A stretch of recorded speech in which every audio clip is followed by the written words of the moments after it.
J'ai toujours dit que j'étais quelqu'un de quand même orgueilleux et bon.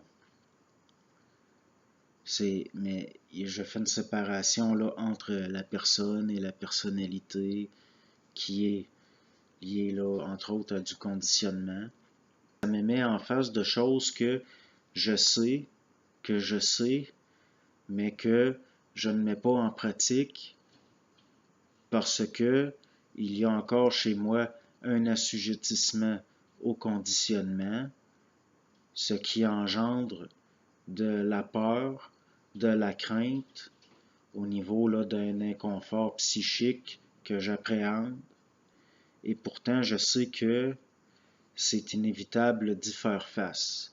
Et ma programmation, de mon conditionnement et de la peur que j'ai d'intégrer et de mettre en pratique au niveau là, d'une faiblesse, de faiblesse, comme tout le monde.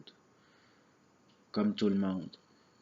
Et si, entre autres, j'ai décidé de parler de supramental publiquement, c'est aussi pour me voir aller et intégrer ce que je sais, mais qu'il y a là des mécanismes que je parle souvent d'être son propre programmateur et si j'étais arrivé totalement à ça, je n'en parlerais pas. Je n'aurais pas besoin, je ne ressentirais pas le besoin d'en parler.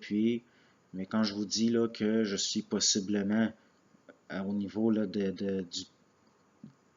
par exemple, là, des habitudes de vie, beaucoup plus stupide là, que beaucoup d'entre vous. Donc, je vais en faire montre de ma stupidité, à quel point il y a des aspects là, au niveau de ma personnalité qui sont particulièrement illogiques, qui n'ont... Pourquoi? Parce que il y a une peur d'assumer une certaine volonté. Pourtant, il y a de l'écœurement. L'écœurement est un trésor s'il est sublimé d'une façon pratique. Et puis, il y a aussi, là, dans ce que je fais là, un besoin. Je n'aurai pas le choix de encore brûler de l'ego, si on peut dire, au niveau là, d'une programmation mortifère. Donc, puis il y a une question d'honnêteté, parce que quand je vous dis là, que je suis aussi stupide que n'importe qui, ce que je dis que je sais, ça ne veut pas dire que je l'assume d'une façon pragmatique. Et là, maintenant, pour une question d'honnêteté, et j'ai l'impression que je suis rendu à il faut là, que j'ai l'honnêteté de démontrer que oui, je suis moi aussi assujetti à de la programmation encore et que c'est important d'être honnête avec soi-même puis d'être honnête avec les autres. Donc, il y a des aspects de moi-même que, bon, je n'en parlais pas. Pourquoi? Parce que c'était hors sujet, puis...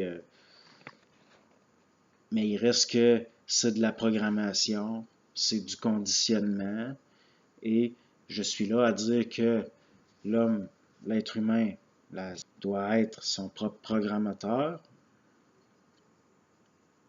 C'est pour l'intégrer parce que moi aussi, là, je suis dans un processus de...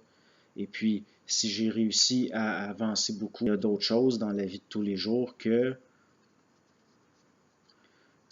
je me dois là, de l'avouer, même d'en parler, de mon propre conditionnement. Et c'est là peut-être un aspect de moi-même qui va en désappointer quelques-uns, mais il n'y a pas de désappointement là, à avoir nécessairement. Et puis, ce que je vais vous montrer là, je suis certain qu'il y en a d'entre vous qui s'en doutent ou le savent.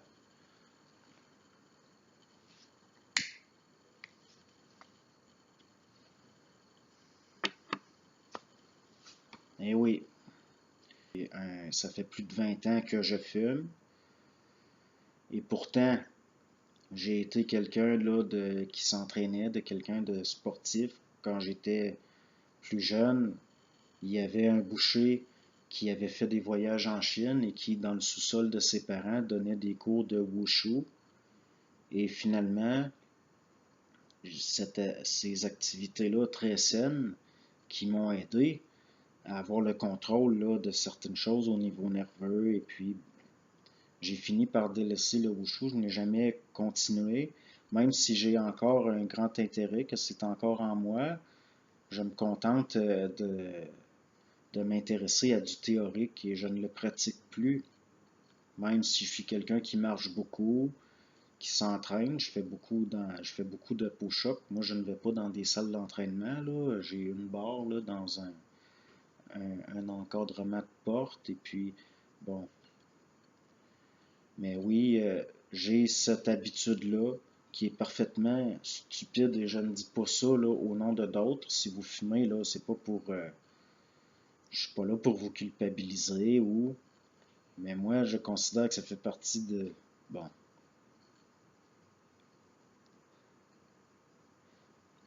j'ai souvent arrêté parce que, comme je vous dis, ça fait plus de 20 ans que je fume. Je viens d'un milieu où tout le monde fumait, mais à l'époque, c'était normal. C'était normal, même si ça a toujours été malsain. J'ai déjà arrêté souvent, parfois 2 semaines, et j'ai toujours été assujetti au que j'ai recommencé. Dès qu'il y avait un désagrément, je me trouvais des défaites et je recommençais à fumer. Il y a toujours eu des gens là, autour de moi pour dire ben ça ou autre chose. Et pourtant, je me suis débarrassé de plein d'habitudes néfastes dans ma vie, une après l'autre. Mais ça, non, pas encore. Mais je ne suis. Mais ça me met face à ça au sens où ça me confirme ce que je sais déjà et il va falloir que j'arrête. Pourquoi? Parce qu'il n'y a rien de. C'est dans les pires choses qu'on peut faire, que quelqu'un peut faire là, contre lui-même. Et il va falloir que ça aussi, là, que j'arrête. Comme vous voyez que d'avoir intégré certaines choses, de comprendre certaines choses, ou même si on peut dire de les prendre parce qu'on n'a pas le choix, ça n'empêche pas que c'est pour ça là, que j'insiste sur le fait que moi aussi, là, je suis humain là, et probablement bien pire que d'autres là, qui m'écoutent. Donc, il y a aussi là, le fait que, bon, je bois beaucoup trop de café. Je bois beaucoup trop de café, je le sais que c'est mauvais. Je ne suis pas assez actif physiquement comme je le voudrais. Mais là, il va falloir que je franchisse cette étape-là aussi. Et c'est pas une question d'arrêter avec vous, là, au sens où c'est quelque chose d'individuel. C'est un problème que j'ai. Mais d'être honnête, d'être honnête, j'ai des gens dans mon entourage qui avaient des dépendances et souvent je me faisais faiseur de leçons. Puis, mais ça n'est pas suffisant. Ce n'est pas suffisant de savoir quelque chose, il faut l'intégrer et agir en conséquence. C'est ça, être son propre programmateur. Ou être son propre programmateur, ce n'est pas seulement se programmer, c'est se déprogrammer, faire des contre-programmes. Donc, je vais arrêter de fumer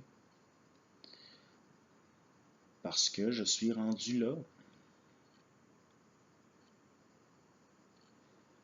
Et je n'ai pas le choix non plus, au sens où, après 20 ans, plus de 20 ans, je vois les dégâts. J'ai un système nerveux qui est encore excellent, même qui est capable de faire des choses. Et puis j'ai une santé physique qui est quand même encore excellente. J'ai un métabolisme lent au sens où je vieillis plus lentement que d'autres, mais il va falloir que que je sublime l'écœurement, parce que ça fait 15 ans que je suis écœuré de ça. Et là, c'est là que ça me met en face de mon manque de logique, ça me met en face de mon animalité, ça me met en face de ma stupidité et de mon manque d'intelligence pragmatique, comme tout le monde en a. Et puis, ça me force à piler sur mon orgueil. Je me dois, là, au sens, là, brûler de l'ego, de parler de ça, de mettre au grand jour un défaut qui est plus que c'est méprisable envers soi-même, là, de fumer. Et même de le montrer, là, c'est certain que c'est me faire violence. Parce que j'essaie de ne pas fumer devant les gens. J'essaie de... Et puis des fois, je vais prendre ma douche 2 fois de suite à cause de l'odeur. Mais je sais très bien que les gens le savent. J'ai beau me nettoyer les doigts avec une brosse à dents. J'ai beau avoir honte. J'ai honte de fumer. Mais là, je suis rendu que il va falloir que j'assume l'énergie qui est transférée dans cette habitude-là et que je la réintègre, quitte à en parler, quitte à le montrer. Donc, je vais cesser de fumer et il va falloir que j'assume, que je prenne, que je m'habite encore plus au point d'avoir un changement à ce niveau-là. À ce niveau-là, j'ai toujours près de moi mes antiacides parce que je suis un bilieux, là, c'est surtout là, au niveau de l'estomac, et puis que j'ai des troubles. Quelqu'un qui est un sanguin va avoir des troubles cardiaques. Moi, c'est l'estomac qui réagit. Et ça va faire, là, j'ai d'avoir mal à l'estomac tout le temps. Ça va faire aussi de moins manger des fois que je voudrais parce qu'au niveau d'une compensation buccale, je fume des fois au lieu de manger. Aussi de perdre le souffle. J'écoutais mon entrevue avec David et j'ai l'impression des fois que c'est quelqu'un qui fait de l'emphysème que j'écoute au niveau de la façon dont je respire. Je parlais très près du micro pour des raisons de qualité de son. Et puis je m'entends, là, je me vois, je le vois le dommage, mais il va falloir que, donc, j'ose espérer là, que vous n'êtes pas trop désappointés. Et puis ça peut aussi là, aider au sens de que vous le voyez. Moi, je vous le dis, là, j'ai de gros défauts, de très gros défauts, comme tout le monde. Je suis au niveau de ma démarche, c'est pour me voir, et puis réintégrer, et là, je suis rendu là, il va falloir que j'arrête de fumer parce que la prise de contrôle par rapport à ces choses dont je parle, le conditionnement, la programmation, ce serait là malhonnête de ma part de continuer d'en parler sans y faire face moi-même. Ce n'est pas tout de savoir quelque chose, il faut le réaliser et le mettre en pratique. Et puis là, je piétine mon ego là un peu, mais j'en conçois pas là de fierté. Au contraire, là, ne pas tomber non plus à être orgueilleux de son humilité ou s'enorgueillir d'une certaine franchise. Donc, bon ben, bonne journée.